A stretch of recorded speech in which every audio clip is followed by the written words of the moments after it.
The gun pressed against my forehead was warm, almost human. "Too bad," the masked man whispered. "Your wife wants you dead." The words didn't sting, they froze. His wrist trembled slightly. That's when I saw it, a spiderweb tattoo, small, inked near the veins.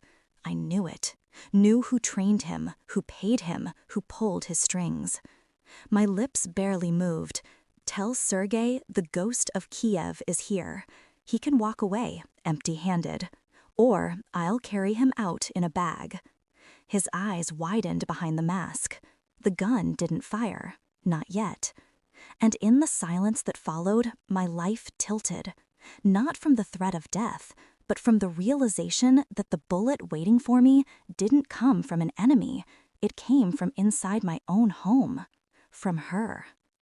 The night stretched on after they fled, leaving only silence and her trembling explanation. "I didn't mean for it to go this far," she said, voice soft, too soft. "I was desperate, desperate." The word echoed like a curse. She wouldn't meet my eyes. She stared at the floor instead, where the wood still bore scratches from our son's toy cars. I remembered the way she laughed back then, warm, untouchable. And now, she had let hired hands inside my house. I watched her lips move, forming excuses. Money, pressure, fear. But underneath it all, one truth pulsed.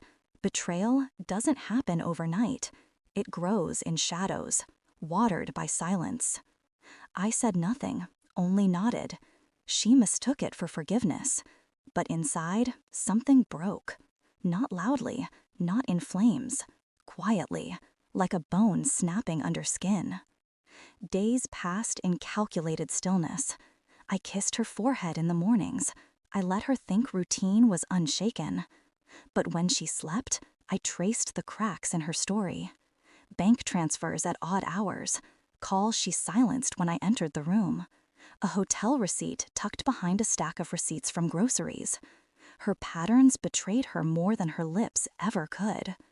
I didn't rage. I documented. Quiet, steady. Each detail like a brick laid into the wall I was building between us. Then came the test. DNA. My son's hair, stored in an old scrapbook, compared to mine, compared to hers. I waited. Not impatiently, not nervously. Waiting is something soldiers learn best. And when the results arrived, silence filled me again. Heavy, suffocating, absolute. The report trembled in my hand, though not from weakness. He wasn't mine. The boy whose first steps I filmed, whose fevered nights I carried on my chest, whose laughter had once mended every scar, I wasn't his father. She had known. For years. I walked into the kitchen.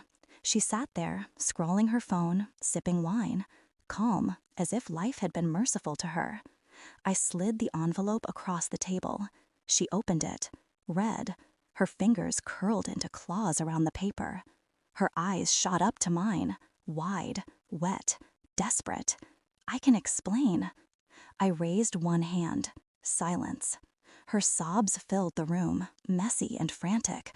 But I stayed still. My calm terrified her more than violence ever could. I recorded her confession that night. Every word, every excuse. By morning, the files were already in the lawyer's inbox. Divorce petition drafted. Custody ruined. Reputation ruined. She begged, hands clutching at my shirt, words spilling faster than tears. "I'll change. I'll fix it. Please, don't leave me with nothing." Nothing. The word tasted clean. "You already left me with nothing," I said, voice flat. "You left me with a son who was never mine, with killers at my door, with a life built on rot." Her face crumpled. She reached for me again. I stepped back. Distance is a blade sharper than steel. The house is quieter now. No echoes of laughter. No footsteps down the hall. Just silence. I thought the silence would devour me. Instead, it feeds me. I keep the report locked away, not as a wound, but as a reminder. People call me ruthless for how I left her, but the truth is colder than that. I didn't leave her. I simply handed her the truth and let her choke on it. She wanted me dead. Instead, I gave her something worse, life stripped of lies. And as I sit alone, I realize I don't mourn the betrayal. I mourn the years wasted in blindness. But blindness ends. And when it does, the betrayer never walks away whole. Thanks for watching. Don't forget to like, share, and comment. Subscribe now to Cheating Stories Insight World for more amazing stories.